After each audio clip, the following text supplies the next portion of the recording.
They could read video game instruction manuals. They could read ways to level up. They could read things online. It's never just books. It's always manuals and magazines and stuff online. Hi, and welcome to another episode of Learning by Living, the podcast about people who learn or work outside of conventional schools. Listeners know today's guest well. She's Gina Riley, the co-host of this podcast.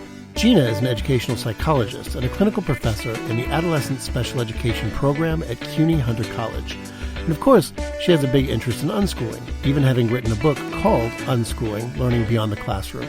Today, we're talking about a 2018 study she did, appropriately titled Exploring Unschoolers' Experiences Learning to Read, where she analyzes the experience of 28 unschoolers. What were the similarities and differences, and what can teachers and parents learn from those experiences? Stay tuned for a really informative discussion. Hey, Gina. Hi, so happy to be here. Yeah. Usually we're interviewing other people, but you have this really interesting study that came out, 2 years ago now, and I think we should devote an episode to it. It's called Exploring Unschoolers' Experiences in Learning to Read, How Reading Happens Within the Self-Directed Learning Environment. And for those who want to read this, it's in the Journal of Unschooling and Alternative Learning, 2018, Volume 12, Issue 24. So it's publicly available. You can find it online. But it's a really fascinating study, and it goes into a lot of unschoolers' experiences with learning to read, and they were very different experiences. So first of all, can you describe for folks who aren't familiar with the study, what is this study? Like, what did you do in this study? Sure. So I work in a traditional college of education. We do a lot of phonics work. We teach our teacher candidates to do a lot of phonics work and whole language work when teaching students how to read. And of course, as an individual studying unschooling and intrinsic motivation, I was really curious to know, how do unschoolers learn how to read, right? There's no phonics and there's no reading program and there's no really whole language-based approach. So how do individuals without curriculum learn how to read? And through that, I was introduced to the work of Harriet Pattison, and she had done a study regarding how homeschoolers learn to read. And so I didn't know that work before I started this study, but got really into that work. And again, just sort of turned it around and said, okay, those might be people who used curriculum, although she probably did have some people who identified as unschoolers in her study. What does it look like when people who identify themselves as unschoolers, what does it look like when those individuals start learning to read? What does the process look like? And through that, I was really hoping to gain some insight for my traditional education colleagues, for my teacher candidates, about how reading might happen naturally and organically.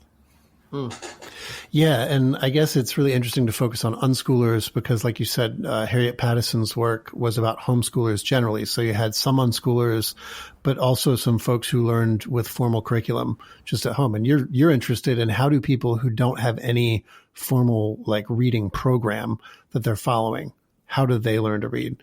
And it looks like you got so you put out a survey.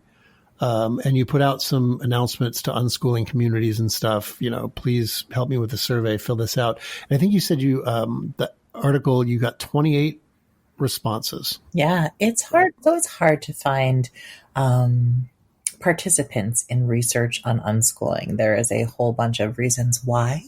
I think just generally unschoolers sometimes are distrustful of research or traditional structures to study something, and I don't blame them to be.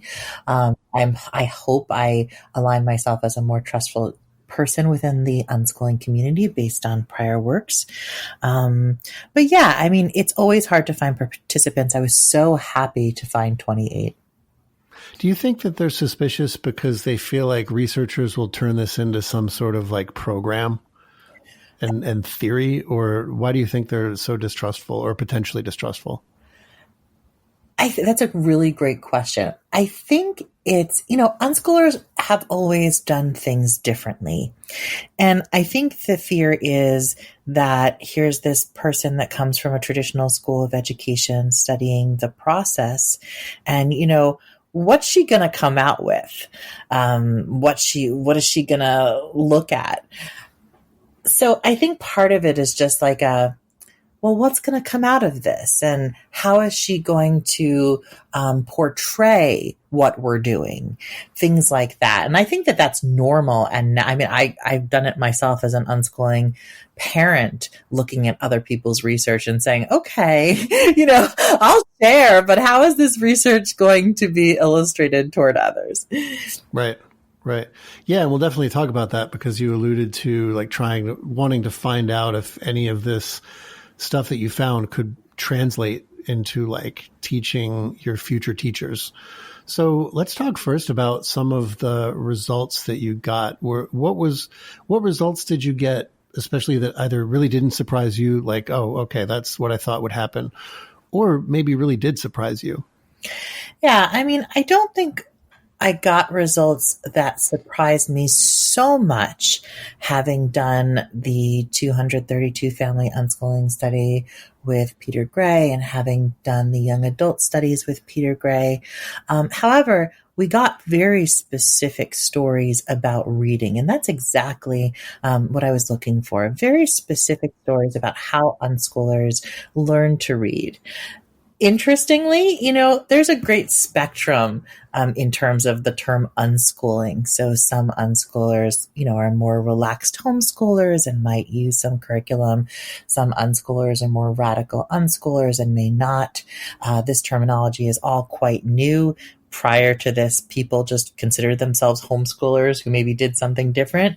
But we did get, some people who really did. They used flashcards and they used some curriculum. And that just goes to, the fact that unschoolers really do learn in many different ways. There's many different styles. There's no one right way to do this. And there's no one real, this is unschooling or this is not. So I always think that's interesting. We tend to really want unschooling to have like a defined characteristic. We tend to want unschoolers to look or do something a certain way. And really, just like there are variations in humans, there are variations in unschoolers. Yeah. So let's start maybe then from, I don't know how to say this, most restrictive to least restrictive methods of learning. I was surprised, for instance, that there was a fair number of people in your study who reported in some ways being made to learn to read, often like parents or whomever would sort of be like, no, you're going to do this. And you're getting at the age where you're going to do this. I was surprised about that, because I guess my vision is always, unschoolers is always, it's always going to happen naturally. And unschooling parents are generally averse to that sort of thing. But there was a number of families for whom that wasn't the case. Listen, there's a lot of pressure that surrounds reading and reading at a specific age. And I don't think anyone is immune from that pressure. If your child is not reading the types of books people want, people get on you. If your child is not reading by the age of 7, people get on you. So I think that there's a lot of pressure from the outside world regarding learning to read, and that always seeps into unschooling families. It's not like we're doing this in a bubble. So you'll hear a lot of stories of, like, in this particular article, of grandparents paying grandchildren to read books. Right? Or you hear a lot of like stories about like the sister providing a little bit of competition and pressure so that the individual could start reading. You have stories of people who talk about flashcards, but you also have stories of people who just read and just seemed to, like, one day they were just looking at the words on the page and it just seemed to happen naturally, and there they go. So you have a variety of stories, but there is a lot of outside pressure regarding reading, and I think that's where it seeps in. Do you remember, were there any families who were kind of that middle ground where, so like on one side you have parents who teach their kids to read, in some sense, like making them learn to read. And then on the other side, you have kids who just learn to read completely naturally. Were there kids in the middle for whom they requested a structure? Like they want to learn to read, so they request a formal structure? So it wasn't, that particular thing wasn't explicitly stated. Okay, right. However, some people say, I just wanted to like know how the basic letters sounded. I Yeah. wanted to know what specific words were. So you got a little bit of that. More interestingly, you got individuals who said, I struggled. I really did. It wasn't just like we love to hear that unschoolers just learn how to read naturally. And I think on the other side are kids who say, this was not easy for me. Like, I didn't gain interest in reading until my mid-20s. It was Yeah. a slow process. It didn't come quickly or naturally. So I think it's really important to look at, all of it as a whole. I think we always want some magic to happen with unschoolers. And, sometimes that magic doesn't happen. Sometimes it's really just like with schooled kids, a slow process, a frustrating process, something that needs to maybe have some direct instruction or be explicitly taught. So I always think those things are interesting. Yeah. Yeah. There was, speaking, you had mentioned before about, there's a lot of external pressure on unschoolers often because you're living in a very schooled world where people are expected to read by a certain age. And there was one quote that really jumped out at me, and I wonder if we could talk about this a little bit. It's one student said, "My parents were not at all worried, and neither was my older brother. We were in a community with a lot of other homeschooled kids at the time, and no one thought it was any big deal." So this kid's talking about like learning to read in a way that we would consider late. But unlike a lot of the other kids in the study, this kid reported like it really wasn't a big deal to anyone that I wasn't reading by an early age. And it struck me that it seems like the reason is because they were surrounded by other homeschoolers who'd experienced the same thing. Do you usually find that are families more relaxed the more enmeshed in homeschool communities they are? Hopefully. I think it really depends, right? You can be within a community and still have to go to your own home and deal with the attitudes and opinions of your own home or family. But the more you see other unschoolers or homeschoolers, the more you hang out with individuals with your same interests, with your same philosophy, the more sort of entrenched you get into that philosophy. And that's not rare. I think one of the most interesting things that came out of this study is the whole critical period thing. When a student isn't reading before 7 in public school, that's an automatic sort of, let's do an evaluation for possible dyslexia. I've always thought that seemed very, very, I don't want to say wrong, but I've always thought that seemed extreme, that if you're not reading by the age of 7, then you go get evaluated. And what we did learn from this study, and there are other studies that really talk about this, Peter Gray talks about it a lot, is that there's no critical period really for learning to read. 7 isn't the magic number. In the study, some people learned younger than 7. Some people learned older than 7. We had a couple of participants who learned to read in their teen years. Yeah.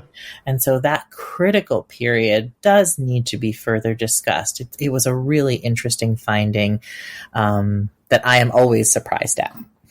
Right. And the kids who reported learning later than that kind of magic number 7, the kids who reported learning in their teens, there was no evidence that they reported struggling more with learning to read because they learned so late, quote unquote.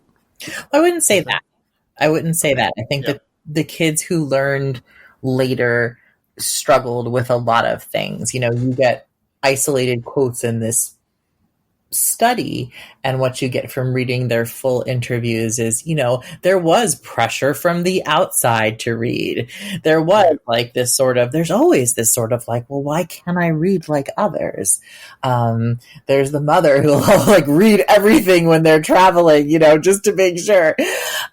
So I think that it really is about, this is not magic. This is, some people do struggle. Some people do really have to work toward it. Right. And that's something that we need to talk about as a community. And something, again, automatically in a traditional school system, those individuals would not be marked as late readers. Those individuals would be marked as dyslexic.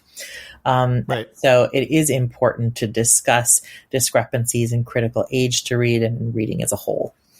Right. So I've heard, some folks in the unschooling community question things like the existence of dyslexia. They think it really all boils down to following the learner's progression. And if you follow their own internal progression, you'll find that everyone can learn to read fairly easily. And I think you and I share a little bit of discomfort with that idea. Dyslexia still exists. There are still reading difficulties that people have. Yeah, and it showed up in this study. There was one individual who stated that her sibling had dyslexia and that unschooling really didn't work for that individual. Now, this is not a conversation whether unschooling individuals, can or should be unschooled if they have dyslexia, because I really think that unschooling does work for a wide variety of kids as long as the parent and the kid want to do it. But there should be a discussion regarding, does dyslexia exist? Yeah, it truly does exist. There are kids that lack phonological awareness, and you don't want those kids to end up illiterate at the end of this process. This is why I'm a huge, huge proponent of choice in schooling. Some kids who are dyslexic are going to work really well in an unschooling environment with very little pressure and very little structure. Right. And other kids who have dyslexia might need a phonics-based learning program, right? So it's all about the particular kid, the individual kid. Yeah, and I wonder for kids who really do have, let's say, a cognitive processing issue that prevents them from learning to read very easily, I wonder how much, did you get a sense of how much those kids can be trusted to sort of say, I have a problem with reading, I need to find a program that works for me? Or is that something adults should really kind of intervene with and say, it looks to me like you have a difficulty, I think we should get you checked for a disability or something? Yeah, I don't know the answer to that. One of the things I'm looking further at is unschoolers with special needs, because I think that's a really interesting population. I think more research has to be done in the field. Right now, I think the parent has to really, use their intuition as to whether this child really does need a phonics-based structure, either in the form of tutoring or something else, or whether, it's all about like the pressure the kid feels to read. And so a lack of pressure and a lack of structure might help very much. I think you have to know your individual kid. I think you have to know the structures and the supports that you can give. Try out things. Sometimes, it is about trying out things, but always trying out things with the child's consent and the child's, I want to do this. I want to try this out.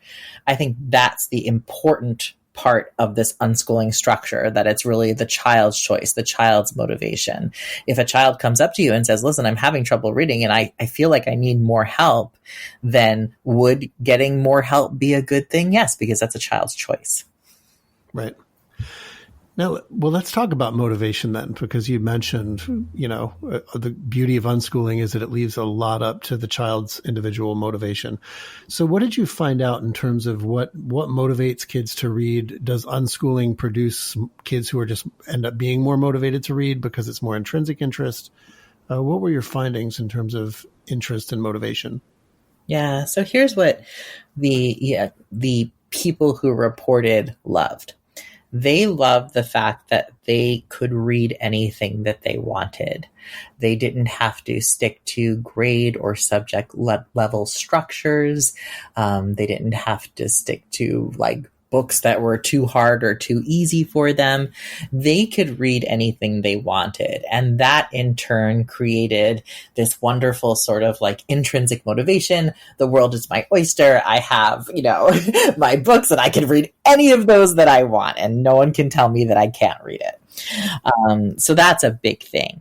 The other thing, which I think is interesting, we always talk about intrinsic motivation and self-determination, but a lot of times what I think is super interesting is that, one of the things that was reported so much within these interviews was that kids had parents who read, had parents who had books in the home, right. And kids had parents who read to them. So Our traditional educators would love this because we always talk about the importance of books in the home and parents reading and people reading out loud. And unschooling families tend to do this naturally and very well. They tend to have books in the home. They tend to read to their children. That in turn, whether it was intrinsic or whether you would call it, external, did provide an environment that people felt like, I love to read because I was surrounded by books. I love to read because I was surrounded by language. So whether you want to call that intrinsic or a little external, that is right. What we saw. Yeah. And at some point, the kids just realized that to do the things I want to do, I have to read. And we should point out that you didn't find that kids were just always motivated to read books either. When you said earlier they can read whatever they want, several of the kids pointed to video games.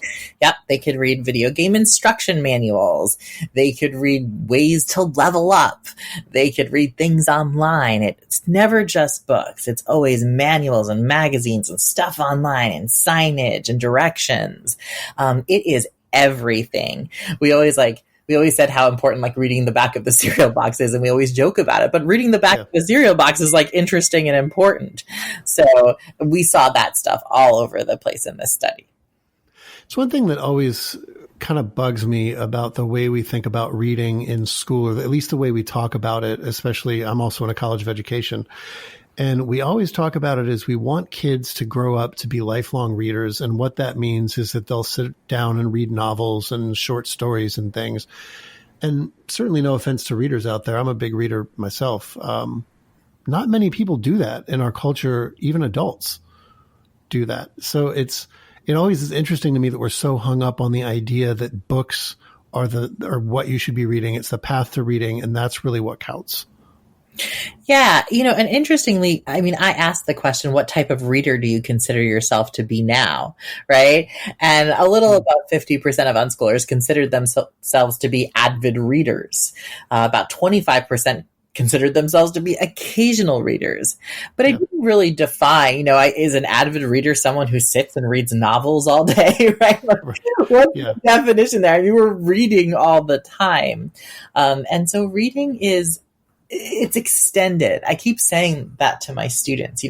Reading is not also just words in a page. You can listen to an audiobook and be reading. You can listen to a story, and I consider that reading. We need to really extend and open up what we feel literacy is. We need to really extend and open up what we feel reading is as a whole. We read every day. We read without knowing it. Yeah. Yeah, it's also interesting to me too when we think about why reading is important. Most people say correctly, I think, that it's because reading opens up pathways of information that you don't have if you can't read. But in 21st century, 2020 United States and really the world, there's so many other pathways. Audiobooks are becoming ever more popular and available. Every web browser has a text-to-speech function. So there really are ways to be able to go through an impressive amount of one's life and not read words on a page. I don't think that had any bearing on your study. I don't think you explored kind of what ways do people read? Did you explore that at all? What things do you read? So it came out in the interview questions. And again, a lot of it was, I read handbooks. I read video game instructions. I read directions. Do I read books? Yeah, I love books. I love linguistics, but I also read all these sorts of things that we don't really think of as reading. I read, web pages. I read when I download an app, I read, instructions for that app. So we always read without noticing. I think we all, in that sense, would be defined as an avid reader. But in terms of, I didn't specifically ask a question about content per se. Yeah. Yeah, that's an interesting exercise to do is try to take a note of all the times you read during the day, because most of the times we don't really even think about it. Oh, yeah. You're reading Facebook posts, right? You're reading. You're always reading. I'm sitting in front of my computer right now. Yeah. Yeah, I'm sure you are as well. I read all day long, and it's that kind of thing. And I think unschooled kids inherently know that. They do inherently notice, because they have the time and space to notice, that when I am reading, like the ingredients on the cream I put to make like my hands feel moist, that I'm reading. Sometimes I think in schools, we think that reading is just reading age-based, grade-based books and content. And that's really not what reading is. Yeah, it's part of it, but it certainly isn't the whole story. Yeah. Now, I hear a lot, and I'm sure you hear a lot, the skepticism from people when they hear stories like this. And it usually goes something like this. But reading is such a complicated task that it's unbelievable that some people can actually pick it up without some sort of very designed formal instruction. Like there are books, like I think Dan Willingham has a book on, like the proper ways to like progress in terms of learning to read. How is it possible, at least from what you've gleaned from this research and what you've seen elsewhere, what would you say to that skeptic? How is it possible that someone can absorb something as complicated or as seemingly complicated as reading without a very prescribed, designed, sequential curriculum? Yeah, we do a lot of things through cultural transmission. We do a lot of things like learning language, like learning to read, like learning to cook, through cultural transmission. And that's just seeing others read, watching others turn the page of a book, figuring out the word. Kids, teens, adults do a lot of these tasks through absorption. I will say that unschoolers will not be able to come out of their years of unschooling knowing what, maybe even not knowing what a consonant and a vowel is. Maybe not even knowing what happens when you put a consonant, vowel, consonant together, right? Or when you put letters together. They might not know phonetics. They might not know linguistics unless they're specifically interested in that. But we tend to compile that with actual reading. And there is a separation. It's very nice to know phonetics and linguistics and all of these things, these components that make up reading. And for some kids really need those components. They really need to recognize them. They need to know them in order to put words together. And I totally respect that. Other kids do read from a sort of cultural transmission type, like I'm looking at the words at the page, I hear them read to me, I'm going to put those things together.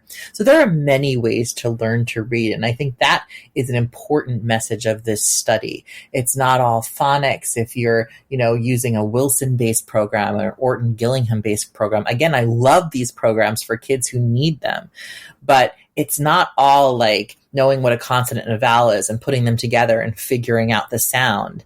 Sometimes it's just reading. I think on a previous episode, we had Bria Bloom on, who is an unschooler, and I think I asked her about learning to read. And when she went to, I think, community college, which was her first formal schooling, she said, one of the things I didn't know was a lot of the grammar rules, especially the more arcane grammar rules. But she said, in my experience, those were things that, number one, a lot of other kids didn't know who had gone to school. And number two, they were fairly easy to learn because you read a web page and you can figure them out or whatever. Whereas she's like, I knew how to read everything that they knew how to read. It's just the grammar stuff was a little bit harder to get for me because she just never really needed to pay attention to it. Yeah. And I think you'll find this with a lot of autodidacts, right? Those who learn by themselves. There'll be structures that they're not familiar with. So like grammar, Strunk and White, right? Maybe they've never picked up Strunk and White. Maybe they mispronounce words. We get a lot of unschoolers who mispronounce words, like pint or pint or things like that. And that's because they've done it on their own. So there are things that you can learn, right? You can pick up, a grammar book, or you can pick up Strunk and White and really learn the mechanics of grammar. You can learn how to pronounce words by hearing other people say them. Unschoolers do sometimes miss that part of it. But again, schooled kids miss that part of it too. I mean, who remembers what you read in Strunk and White? I certainly don't, even though it's like a classic and a great book to read. So we do have to sort of take away this like, oh, you're missing so much as an unschooler. You are probably missing as much as an individual in school learned that kind of zoned out during that point, right? Yeah. And I think that that's important. So you said early in the interview that you did this partially to see if there were things that from the unschooling community and unschoolers experience that could be translated into like formal schools because you teach people who are going into K-12. Did you find things that from unschoolers experience that would translate well into a K-12 environment? That would or wouldn't? That would. Yeah, I mean, there's a ton of things that would translate well, and I think we can indeed learn from them. The first thing is that, we don't need kids to always read grade or age-based books. We don't need sort of kids to always read books that are on their reading level. Kids should be able to read whatever they want, whatever interests them. And that in and of itself can provide this really healthy environment for learning and learning to read. I also think we really do have to be careful about, labeling or evaluating too early. So 7 might be the magic number, but I think we need to reconsider that. I think we always know that kids develop in a myriad of ways, and that applies to reading as well. Another significant finding, which I think matches what we see in the traditional academic world, was that most of the unschoolers participating in the study grew up in an environment rich with reading materials. They saw others read, and people grew up in a culture of reading. And we know from the traditional academic world that is exactly what, helps raise a quote unquote good reader. Of course, throughout this whole vein, autonomy is important, right? Kids need autonomy in all sorts of ways, and they especially need autonomy in their reading. So I think what we can learn from unschooling is it best not to put pressure on kids to read? Absolutely. Is it best to allow kids to learn and discover things on their own? Oh, yes, it always is. Is reading out loud helpful? Yes. And it's also a great form of attachment, whether you're a teacher and a kid or a parent and a kid, right? The more you read out loud together, the more kids hear language, they hear stories. So oral reading, oral storytelling, audiobooks, that exposure is just as important as exposure to print materials. And of course, allowing kids to know like the secret that they're really reading all the time. When they use their parents' phone, they're reading. When they pick up, the cereal box, they're reading. If they knew that, I think it would just be so much more like, okay, like you're reading all the time. So it doesn't matter what you're reading. Just know that your brain is always making those connections. So I think there is a lot to learn from unschoolers. Some was surprising, some was not so surprising. But I think as a whole, it's really neat to go into traditional structures and sort of reconsider and revamp and relearn about the way we do things. Yeah, I mean, when I read the study, one of the impressions I get if I were administrator figuring out how to structure a reading program, I would almost be attracted to universal design for learning. And for those who don't know, universal design for learning is essentially this idea where different people might learn in different ways. And instead of just trying to modify to what you think each learner needs, you put out a whole bunch of different ways to learn something, whether it's through audio or through a certain program or whatever, and you provide an environment where students might want to learn to read, and then you say, here's a whole bunch of ways you can learn to read. Experiment, pick the one you think is best. If that doesn't work, go to another one. And like the teacher's job is to kind of help guide people through. I don't know if you have any thoughts on that, but it almost seems like that would be the way to do it. Yeah, I mean, as a special educator, I love universal design, and it's part of my work. It's a huge part of what I do. I will say that we don't even have to go so far as putting things in front of kids. I think we can allow kids to put things in front of themselves that they're interested in. I think that, everything can be a conversation. We live in a world that is text-based. So talk about a street sign, right? Talk about what's like spray painted on your road when they're fixing the road, and like try to figure out the letters and what they all mean. Our whole world is very, very apt for discovery. And so I don't even think we have to put things in front of kids. I do think that it's really nice to observe and watch kids really exploring and putting things in front of themselves.